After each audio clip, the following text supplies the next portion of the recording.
video is an introduction to bike skills. We start our drills on grass because grass is much safer if you fall, but also the grass forces you to slow down. And speed is a friend of balance. So if you take the speed element out, you're forced to work on your balance. Pavement drills, while they should start out slow, will progress to be faster. So you want to cover the fundamentals of bike handling on the grass before heading to the pavement, because the grass is much more forgiving and has less of a painful consequence if you fall. The first drills that we'll do will be where you take your hand off of the bars. You'll see athletes with their hand up like this. But you can be creative and move your arm around. The farther your hand is from your body, the more challenge it is to be balanced. Now when you take a hand off of the bars, you're going to be weighting that one hand that's on the bars more. And if I have my left hand on the bars, it's going to want my bike to veer to the left. So you have to figure out what you need to do with your balance in order to make that bike keep riding straight. So you can unweight that arm a little bit by putting some of your weight on your saddle, and you definitely have to use your core. You can practice this one arm riding, not just on the grass, but when you're riding out on the road and you're to the right of your white line, just take a hand off and see if you can keep that bike riding straight. The next challenge we'll add is a turn of the body or a turn of the head. So we'll turn our body to look back, or we'll turn our head.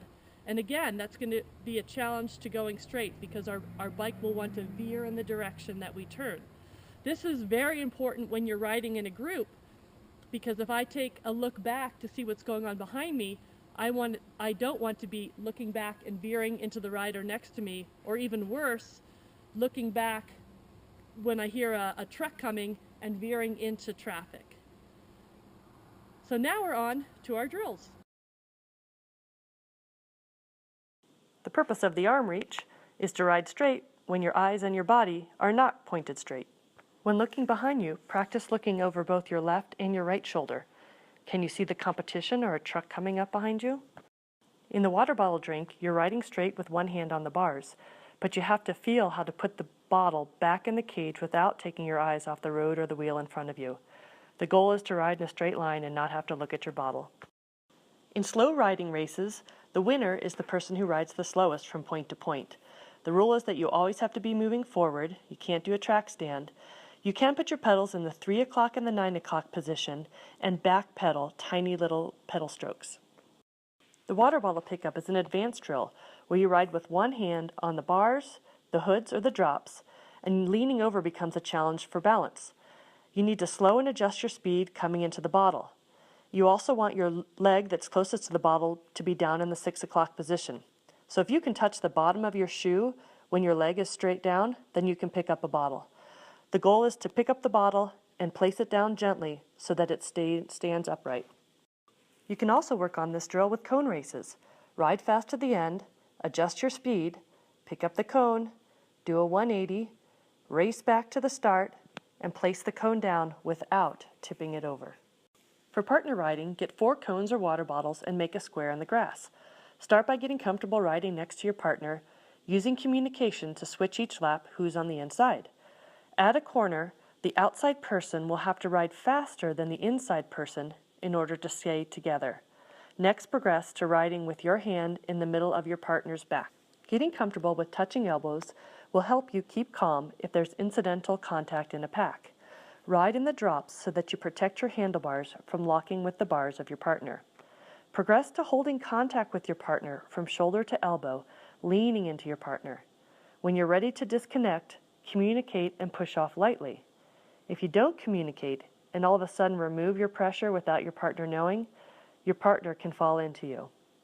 Once you make continual contact, it actually feels like a very safe spot. The purpose of this drill is not to push your partner over. There's a balance between using too much lean into your partner and too little. After riding in twos, you can start to add 1 or 2 people in the same progression. First, ride side by side. The inside person will duck out and move to the outside each lap. Communication of movement is key. In addition, the larger the group gets, the faster the outside person has to ride in order to stay with the inside person. You'll next progress to riding with your hand on your partner's back. So you'll extend your right hand, put it on the back. Again, the person on the outside has to ride faster than the person on the inside. And then you need to communicate with your group so that the inside person ducks back behind the group and the outside person gets ready to accept that person back in by putting his hand out and onto the shoulder of his partner. You can use cones or chalk to make a circle to ride on the outside of. The goal is to stay as close to the circle as possible. You want to let your eyes lead by looking on the other side of the circle. Look through the turn, apply pressure on the brake, and when in doubt, power out. Slow down the out of the saddle sprinting technique by putting the bike in a big gear. When you stand up out of the saddle, your body weight will come forward a bit. In the drops, pull up on the right arm as the left leg extends.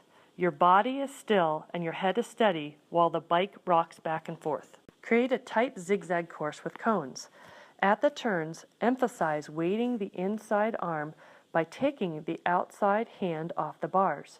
Drive that outside leg down. So your inside hand drives down and the leg is up. We practiced riding straight with one hand on the bars on grass. Now it's time to add more speed on pavement by threading the needle through the cones. After you've mastered this, try riding through with your eyes closed. And lastly, try riding through keeping the bike going straight and looking back. You can see how much overcompensation happens when you take one hand off the bars. As you lean your bike in a turn, by pressing down on the outside leg and down on the inside hand, you are wading through the plane of the bike. Like these guys in the video, try getting your tires to slip out when you push through the plane. The tires want to grip, and you will never be at this steep of an angle on a turn. Cornering practice puts all these skills together. Start on the outside of the road, aim towards the late apex, and come out wide. Drive the outside leg down, look through the turn, press down and forward with the left arm, and then come out of the turn. Putting it all together, you carve a turn, you don't steer through a turn. Practice putting your helmet on quickly without having the straps twist around. Use your pointer finger as a guide on one side of the buckle. Practice putting your feet into your running shoes quickly.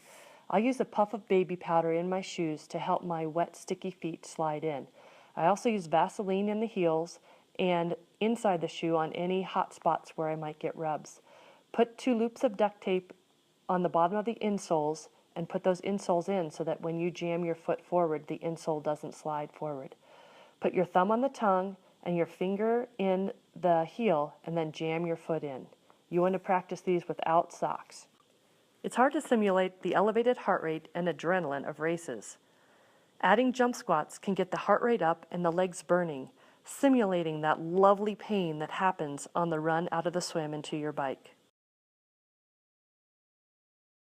Turning skills into races with teammates is another way to simulate a race scenario.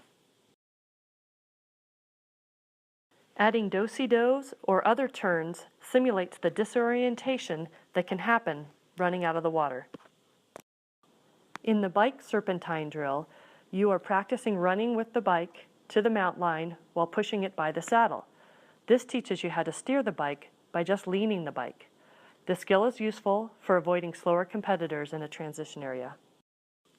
When first learning a flying bike mount, practice on grass with your running shoes on. With your hands on the brake hoods, all in one motion with your left leg on the ground, throw your right leg over the bike, catching the saddle on the meaty part of the thigh and then sliding to the bike. You don't want to jump up and hop right onto the saddle and land on your crotch.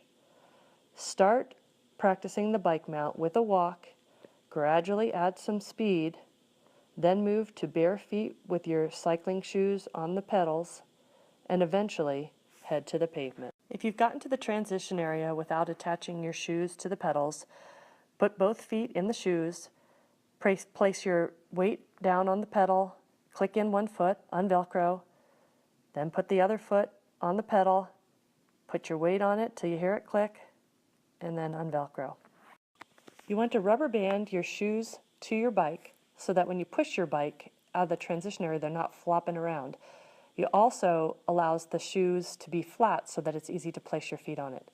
So you want to take the loop that's at the heel of your shoe and loop a rubber band around it, through it, and then attach it to the rear skewer, making sure this rear skewer is at a 45-degree angle so that when the pedal comes up to the 12 o'clock position, the rubber band slides right off.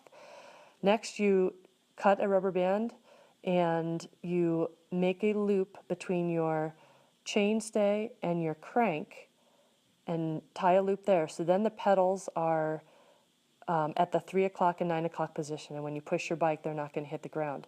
Some people will attach the heel of their other shoe to the rear skewer. When I mount my bike, I will push down on my left shoe first, and that brings the right shoe to the 12 o'clock position, and then I will just put my tip of my toe onto that shoe to push it over. Look at the tidy transition area with the helmet held onto the bike by the strap onto the brake hood. I hope that you've enjoyed learning some new bike drills. Bike drills can be really fun, but you don't have to do them all at once. You can do a little bit before a training session or a little bit at the end of it. USAT and especially the Collegiate Recruitment Program are thankful to Derek Williamson of Dorada Training. Derek has been our cycling specialist at our Olympic Training Center camps for the collegiate recruits for the last years, and you can see the progression of drills that he's put together has made it safe for the athletes and really fun. So I hope that you go out there, you can become a better bike handler, and I'll see you at the races.